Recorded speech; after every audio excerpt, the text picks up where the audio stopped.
Gracias, presidente. Presidente, ayer fue asesinado un periodista en Veracruz, Jacinto Romero Flores, y la semana pasada una periodista del Estado de México, Teresa Montaño Delgado, fue secuestrada durante 3 horas, la llevaron a su casa, le robaron sus pertenencias y también su material periodístico, sus computadoras. Quería decirle que usted ha defendido mucho el debate público y su derecho de réplica y ha permitido que todo el mundo haga lo que quiera en materia de medios de comunicación. Pero eso ocurre aquí en la Ciudad de México, en el centro del país. En muchas zonas del país eso ya no ocurre. Hay zonas silenciadas, presidente. Hay lugares donde ya los periodistas no pueden ejercer su labor, y a veces por amenazas de los propios gobernantes y a veces del crimen organizado. Y los mecanismos que se pensaron en anteriores gobiernos para proteger la libertad de expresión parece que ya no están funcionando. ¿No ha pensado no replantear esto de manera decidida en la Fiscalía de Atención a Delitos contra la Libertad de Expresión y también en el mecanismo de protección de la Secretaría de Gobernación? Porque hace falta, este debate que usted alienta, hace falta en muchas otras partes del país también. Y no solo tenemos el tema de las amenazas, tenemos el otro tema de que en muchas otras partes del país, Guanajuato es un caso, la libertad de expresión se ve acotada por los contratos publicitarios desde el gobierno del Estado y desde los gobiernos municipales. Y por eso se da una situación casi de pensamiento único, presidente. Me gustaría plantearle esto y qué reflexión nos puede hacer al respecto. Pues yo recibo tu recomendación y lo voy a proponer a Alejandro Encinas, que se haga una revisión sobre el mecanismo de protección a los periodistas, porque en efecto es algo que ya venía, ¿sí? Y nosotros lo hemos continuado, pero a lo mejor no es lo más eficaz, lo más conveniente, y hay que revisarlo.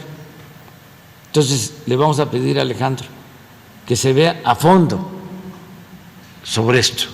Y es muy lamentable, desde luego, estos asesinatos de periodistas, y decirles a todos los comunicadores de que cuentan con nuestro apoyo, con nuestro respaldo,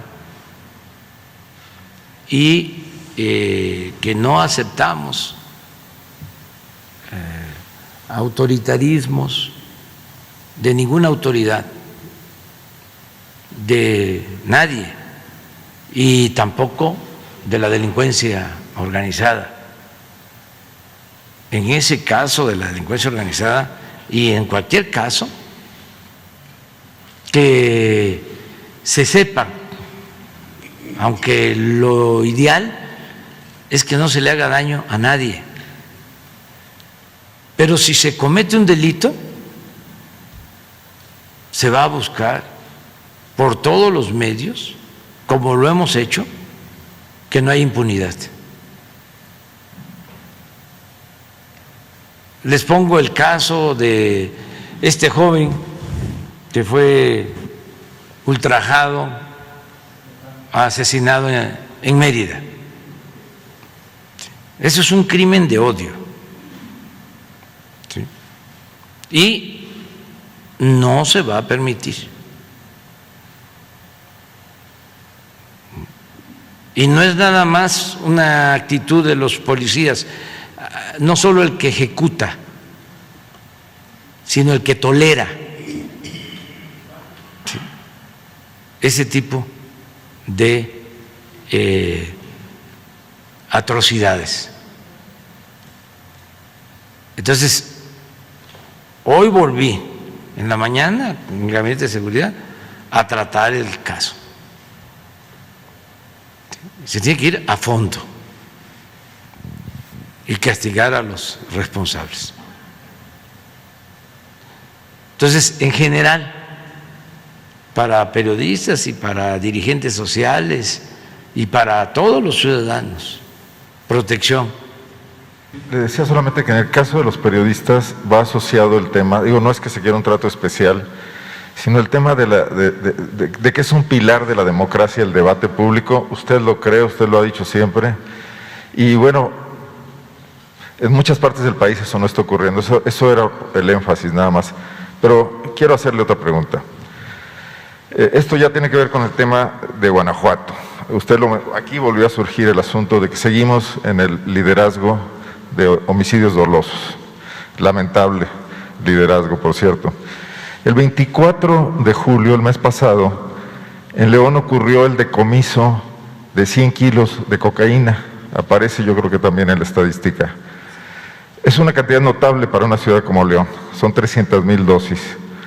Fue un destacamento de la Guardia Nacional de la Ciudad de México, exprofeso al lugar para realizar este decomiso. Se informó muy poco a nivel local. Sin embargo, 3 días después se pudo saber que los 3 detenidos con esa cantidad de droga habían sido liberados porque la Fiscalía General de la República, la oficina de Guanajuato, los consignó mal y un juez decidió que no se reunían los requisitos y los liberó.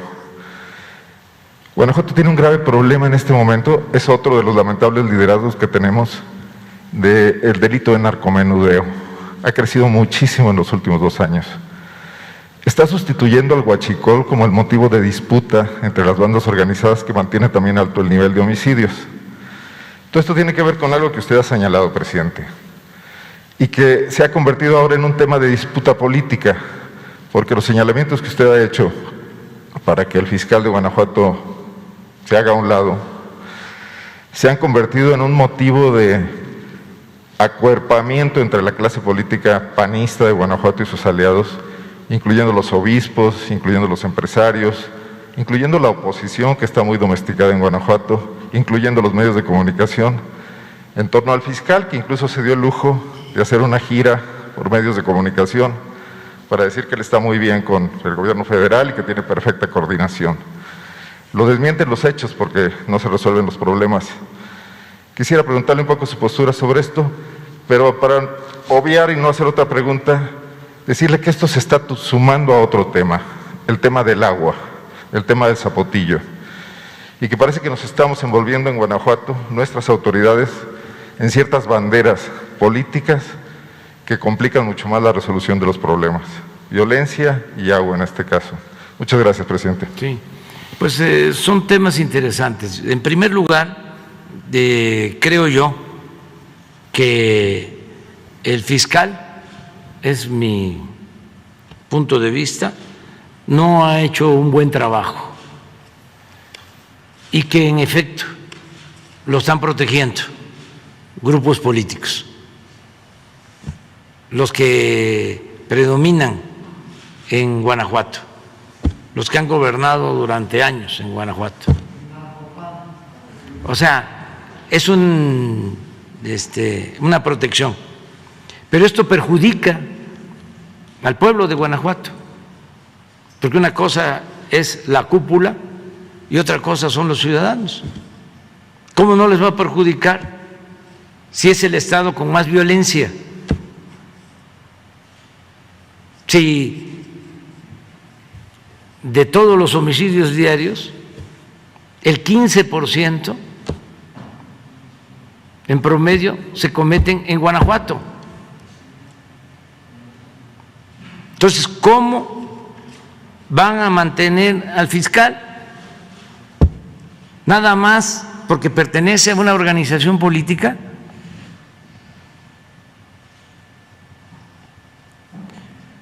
Si hay empresarios defendiéndolo,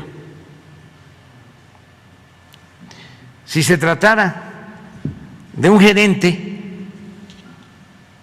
de una fábrica que no cumpliera con su responsabilidad, ¿lo sostendrían en el cargo?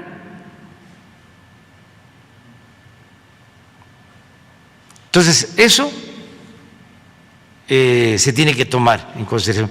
Y no me importa que se agrupen en contra de el gobierno federal o en contra del presidente. Tengo mi conciencia tranquila y sé que el problema lo originó ese grupo,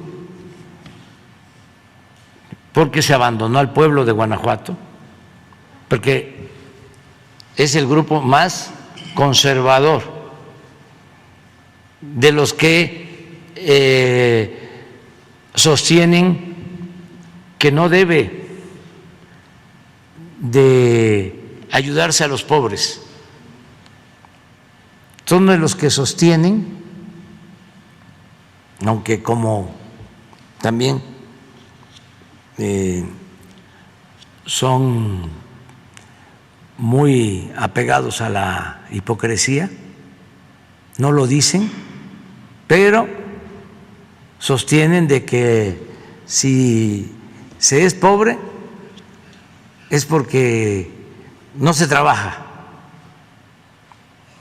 o porque el pobre es flojo y que además así es el destino, que el que nace pobre va a morir pobre. Esa es su concepción de esta gente. Son de lo más atrasado. Los que mandan, los de la cúpula, no el pueblo. Imagínense cómo va a ser el pueblo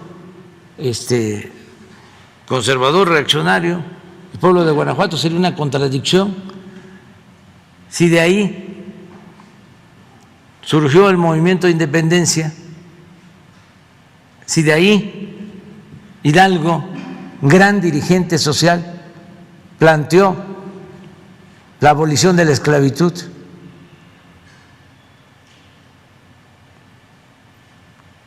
Entonces, sí es un asunto que amerita atención. Y siguen con prácticas antidemocráticas. Yo recuerdo en el 2006, ¿saben cuánto fue la diferencia oficial por la que supuestamente ganó Calderón? 240,000 votos. Oficial. ¿Saben cuántos votos falsos este grupo le dio a Calderón? 300,000. Y tengo las pruebas. Es más, se publicó en el periódico de León que se llama AM, de una reunión.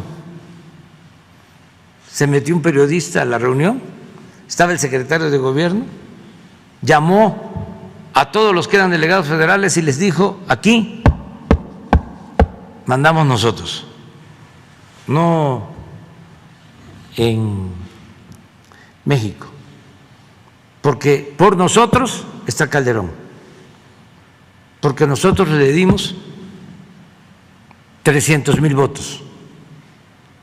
Y resulta que el periodista estaba grabando. Y al día siguiente, por los 2 días, publicaron. Entonces, es ese grupo, por lo que planteas, ¿no? ¿Cómo obtuvieron esos votos? ¿A cambio de qué?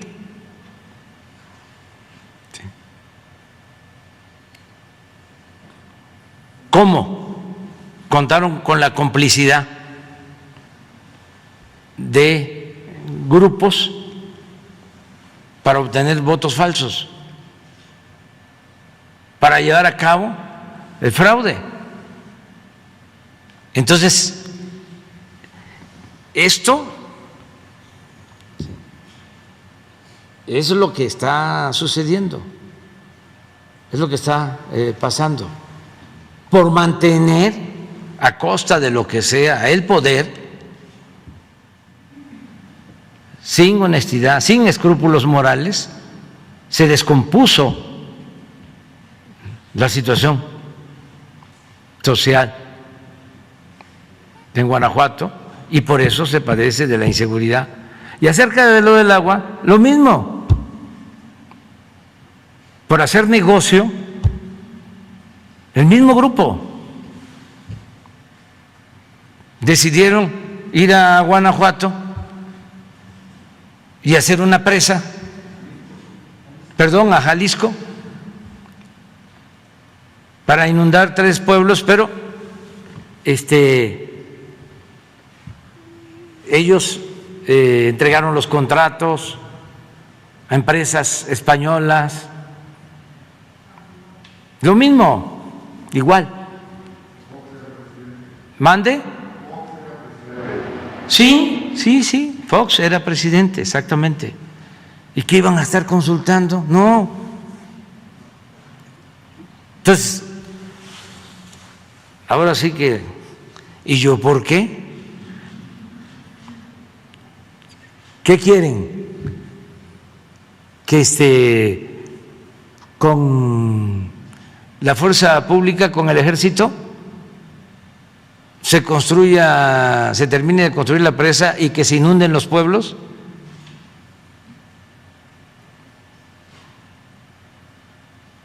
Hasta mucho estamos haciendo, salvando, el que no se pierda todo. Dice que la cortina, pues si no se hace a 105 metros, a 80, porque además legalmente así lo resolvió la Corte, que solo se puede hacer a 80 metros y que alcanza para dar agua a Jalisco, ya no alcanza para León en particular, y encontramos una fórmula para que no se inunden los pueblos. Entonces, y que no quede abandonada esa inversión, 6,000 millones de pesos. Y planteé también, y lo vamos a hacer, buscar alternativas para Guanajuato, para que no les falte el agua, pero tiene que ver también con la distribución del agua,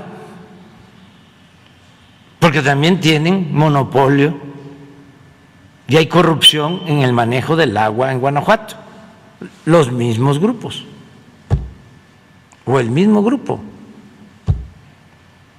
Entonces,